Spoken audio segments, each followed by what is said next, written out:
get the waggling jokes out the way at the start. It's a brand new joystick.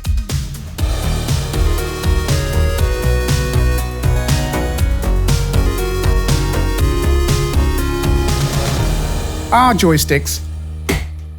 There we go, that's the channel Zipstick, and it looks rather grimy because it gets used all of the time, because this isn't a channel that stands on ceremony, has everything sitting around pristine, never actually used. No, this is the stick that I play most of the games on ChinnyVision on.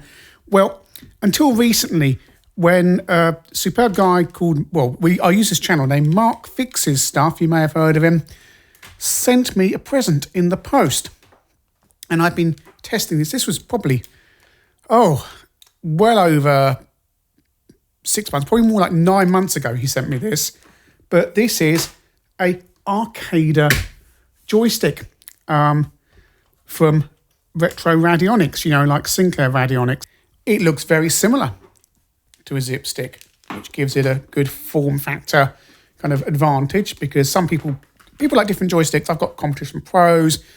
I used to like Cheetah Bug a lot more back in the day, although I've kind of gone off it since because they're very fragile with age. But the Zipstick's the one that keeps on giving. Look at that. Look at that. Oh, off camera there. It's just right. It is just right to handhold. The motion is just right. And this thing, I know this one came from the early 90s because it came with an Amiga 500 cartoon classic pack I bought but no longer have. But I kept the joystick. Wish I'd kept it, like so many things, because it'd be worth a fortune now, whereas I just sold it on for about like 50 quid, and that was fine at the time because I paid a £5 for it. So yeah. The Zipstick, I think, is the gold standard, but your mileage may vary. So this Arcader joystick apes it. It's an arcade-style joystick. It's still got sticky things on the bottom to stick it down, which won't on this table. It's got, it is properly tough. That's not going anywhere, is it? So that's an advantage at the start. Fire buttons can be configured via these switches on the back, which include auto fire. One thing you will notice is the cable seems to be a little bit short. If we compare this to the Zipstick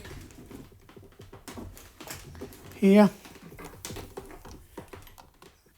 it's that much shorter there. Not significant. I just kind of did notice it a bit when I was testing it, because this has been a very, very long-term test. Joysticks, I don't think, are something you can just review very quickly. You need to spend time with them, especially when you've got old favourites like the Zipstick.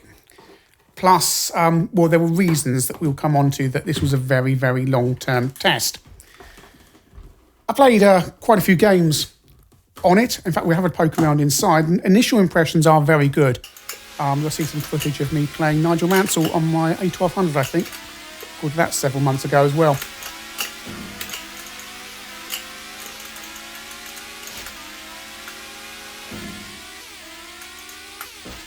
Tested it out on lots of games. This is Ball Blazer on the Atari XE. Fast response game, and the joystick is doing everything you'd wanted of it. And here's Arcade Flight Sim on the C64. Again, playing absolutely fine. I'm not doing anything elaborate like configuring second buttons or auto fire or anything like that. And it's extremely responsive. It's fantastic for that kind of game. Criticisms are that this sticky protector thing here suddenly rides up there and can trap your fingers, if you can see down there. So you're happily playing along, and then that suddenly just can ride up and trap your fingers, which is a little bit annoying. I don't know why that's not stuck down. I don't know. It's got a rubber protector around there. This ball comes off for reasons, probably packing or something like that. And all that comes off as well, so you can have a look down there. Now, I got the bare joystick from Mark, and again, big thanks to him. Check out Mark's Fixes Stuff, and he's done a thorough review on his channel and a teardown. Now, Mark sent me the bare joystick, so I didn't get any documentation, so it's quite hard to find documentation for this. I had to end up asking on Twitter, and someone sent it to me, but that's not a problem because, again, it's a free joystick in, and you know, it was quite very generous of Mark to send it, and obviously it's down to me to find that documentation. So once you've managed to get hold of the manual, and as I say, it's a bit of a struggle, and I had to get help from Twitter, it points you to a Facebook group in order to receive support, which of course not everyone has access to Facebook, and the group is private, so you can't even just go and have a look without a login. So it's kind of another barrier to getting support for your purchase here, or just having a look in beforehand. Why there isn't stuff on the main website where you buy it, I have no idea. Just a clickable link for the manual and just something, anything. So in we go. 3 crosshead screws in the bottom. It's all built using very high quality parts. And it's just coming off there. Hopefully everything won't fall out when I've undone it. Apologies if I go off mic as well. Right, that's the bottom of the joystick off. So, where's my... I don't want to lose the screws like I did when I did my Atari 130XE video. Yes, if anyone knows which screws they are in the bottom, can someone let me know, because I need to buy some. Right, so here we are. I don't want to take this part too far. So we've got a bridging connector there. Oh, you may need to solder something there for a difference between Atari and C64 second fire, possibly. Again, you need the manual to work out what's going on here, but you've got a circuit board here, and your main cable is there. That I'm not going to undo all of that there. That's got you in closer there. It's all undone. Not going to undo that board there. We've got a board there, and that is presumably where those jumpers go. Ah, I see, right. So those little bits there, why do you need extra then, unless you're configuring? But they plug into there, and you've got a number of these for different configurations, and the manual will explain what they do. They're set up in Atari configuration as you get them. The microswitches are up top there, if you can see that there. I assume all that comes apart there. Mark Vix's stuff has done a proper teardown. I don't want to delve too deeply into my new joystick here, but you can see the microswitches just in there. They are high quality switches, and they are all steel shaft joystick, and it's all held together with modern plastics. The worry you have with your Zipsticks, and as people find out with their cheater bugs, is everything gets a little bit fragile. I took my bug apart, and it's never been quite the same since. You also have separately microswitched fire buttons, which not all original joysticks did. I'm trying to think of is it the Power Play Cruiser that actually has a bar across the middle, and there's only one microswitch for the 2 fire buttons to save money. I'm not going to take this apart further. You can see it's a high quality unit, and it is configurable for different systems. You should be able to configure both fire buttons to do the same thing, or have the second fire button do certain things for other systems. I've done loads and loads of testing, recorded loads of videos using this joystick across many systems, and it's been brilliant. But apart from on the CPC, where I just kept on getting niggles. Was it me imagining things? Was the fire button being a bit sluggish? Was that the input I really just put in when something else happened? Is this all in my mind? Am I going mad? So I went into BASIC on my CPC. We've got the joystick around now. In CPC BASIC, you get arrows on the screen in BASIC to show you what you've hit. And I was getting spurious fires happening. Up, down, left, right, fine. Fire, fire, fire, fire, fine. But when you start wiggling it, and both buttons are out the back, there, they're both out, you're getting these random fire button 2s happening. I noticed on the site, when you order these joysticks, that you order them for specific systems. Look, I'll show you on my iThing here. My not iThing, it's a Samsung thing. So here we are on the website. We have, and it's rather confusing because there's a million different options. So You order it from the USA, you deliver from the EU. There's another one there for $25. It's essentially the 3 same joysticks, but can be delivered to EU countries only, can be delivered to USA only, and therefore where's that one going? And so you go in here, let's say go in $25 one for the sake of argument. You go, right, retro computer, please choose Amiga C64, C128, Atari, Amstrad, ZX Spectrum next. And I thought, well, clearly this has been ordered not for CPC. Now, an Atari one should just work, but clearly that's it. I've clearly got a non-CPC compatible joystick, and because I didn't have documentation at that time, I thought, right, I'm going to order another joystick so I actually get the actual customer experience of buying one of these, because Mark kindly sent me this one, but I don't know what it's like buying one from Retroradionics, and I don't know what you get when you get the joystick. So I tried to order one. Initially I couldn't, because you go through the ordering process, and at the very end it would say computer says no, it wouldn't ship to the UK. Every few weeks I'd check back, and eventually, we're now in mid-September, I think it was early August, they were suddenly offering delivery to the UK, and I thought, right, I'm going to order one. And it came actually from China. And there was VAT and all import duty and all the rest of the other stuff to worry about. But it all turned up, and I ordered it specifically for the CPC. In fact, I ordered it in CPC Blue. It's the same, joystick really. There are different revisions of it. Apparently, it doesn't have the rubber thing around there. Has a rubber grommet to stop this moving up, but doesn't. I assume that's what it's for. Doesn't work. Still just rides up like that. So yeah, that's a little bit annoying. It's a bit more loosey-goosey than this one, although I believe you can configure it with grommets inside there, although they didn't give me one of those for how loose you want it. And I thought, great, I've got a CPC joystick now. This is configured for a CPC, and it's going to do exactly what I want it to do on an Amstrad, and I'm going to say this is the most brilliant joystick ever. Up, down, left, right, spurious second fire. Left button is in, right button is out. So up, down, left, right, fire, fine. However, if I hold down any direction, I should get a continuous stream of arrows, but I'm just getting an arrow and a Z each time.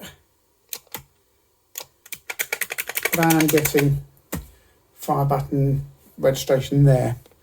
Take that one out. I now get a continuous stream, but fire button is now really slow and registering fire button 2, which it shouldn't. For comparison, let's just pop in a Zipstick here. Reset the CPC. Well, there you go. That's what I'd expect. You'll never get a continuous stream on there, because even if you turn auto fire on, it won't work. That's what you should be getting. And these aren't doing it. So I sent them an email actually it was August the 7th. I must have got this beginning of August, because I got the email on August the 7th. I've received my arcade joystick ordered in an Amstrad CPC configuration. I'm getting spurious second fire buttons when I move the joystick. I've tested this on 3 separate CPCs now, so it's not the machines. Something is going on with the joystick. Please see the attached video clip. At no point is fire button 2 activated by me. There was no manual in the box and no manual I can see on your website, so how do I configure this joystick? Please, can you point me to an appropriate resource? I think a reasonable email to send. Their reply was, yes, it looks like there's something wrong with the joystick. Please pass through the manual and see if you can fix the issue. If not, I will send you a new arcader. Like, where's the manual? Manual? I've just said there's no manual, and you're saying to me, read the manual. I can't read a manual I don't have. I wrote back saying, look, I'm going to cut a long story short, because I've emailed him saying what happens with the joystick and sent videos, and pointed out I either have 246 and 540 CPCs or something weird is going on. Their reply was the basic interpreter isn't working as I would want it to, therefore I should play games and it will be fine. It's like, okay, right. So in all my years of owning a CPC, with every joystick I've ever known has registered correctly in BASIC, you're saying it only matters how it works when I play games. So fair enough. So I start playing games. You'll see me here. I even play a game called Racer, which is entirely written in BASIC. So the joystick actually appears to be working fine. I've kind of written this off now as something, it's clearly me. They can't be wrong. It's got to be me. I was recording some footage of Rainbow Islands on CPC on my green screen. And what I noticed was when I was pressing up with the joystick in the correct configuration with the right buttons pressed, the left fire button worked fine, fired off rainbows. But when I was pressing up at certain times, rainbows were also being fired off. Yeah, no matter what button combo I use on the back, I'm still getting, if I press up, I'm getting spurious fire. Not left, not right, not down. Down did it. Down did it. Up did it. And it's doing it. Right, if I press the button on the left, let me turn that down. If I press the button on the left in, I now get rainbows firing off all the time. And if it's out, I get rainbows firing off when I'm just going up and down, which is weird because it's not doing it with the Zipstick. Hope you can hear all this. I'm only on the camera's internal microphone. This bit's being done later because I've been doing a lot of troubleshooting as it's got to the point where you're beginning to think you're being gaslighted by Joystick in that it works on everything and then suddenly it doesn't work. It's seemingly fine on all the other computers here, C64, sorry, this is my messy setup. Spectrum seems fine, MSX seems fine, and so on. But I'm still getting these problems on the CPC, and it was suggested to me that perhaps I should try plugging it into the back of an Amstrad JY2, the worst joystick known to man. But the JY2, of course, enables the CPC to have a second joystick. What it does, in very, very simple terms, is I believe it strobes down the 5-volt line to indicate which joystick is plugged in, and it can input everything in through the one joystick port. You can plug any joystick into a CPC, and in my experience, they're fine. Barring autofire. Autofire never works on the CPC unless that joystick has been specifically modified for it. And therefore, if you plug this in to the back of a JY2, what is this joystick going to input? Is it going to do weird things? So here's the JY2, dreadful thing. Up, down, left, right, right, fire, fire, fire, fire, fire, fine. Right, that's fine. Oh, reset the CPC. Sorry for this dodgy footage. This is such a professional channel. So we should get inputs going in via this on a second joystick. So let's have a look. Up, down, left, right, wiggling it. Nothing weird happening. These are the inputs I would expect to see. That's fine. Fire button. That's absolutely fine. You see, when this is plugged into port 1 on a CPC, it's firing off all sorts of signals into the CPC that CPC thinks is joystick 2. And therefore you're getting those spurious inputs, which also explains why you're getting that Z on happening as well, which isn't what fire button 2 actually, it's just a ghost input. Fire button 2 is Z on a CPC 2 button, CPC plus 2 button joypad. So this plugged into joystick port 1 on a CPC is putting in random spurious input because it's not CPC compatible. Every joystick I've ever used is CPC compatible and just does the job. Right? I've never known a joystick, other than Autofire, I've never known a joystick to be not compatible with the CPC. And if you're wondering how it works, basically the JY2 on the Amstrad uses one of the ground connectors to send that second joystick signal to the CPC. So, and I think the CPC grounding is slightly different to the C64 and Atari. In practice, that doesn't make any difference for normal joysticks. But for this, there's something going on with that ground signal that could cause, or is causing, issues. This joystick has not been properly tested with a CPC.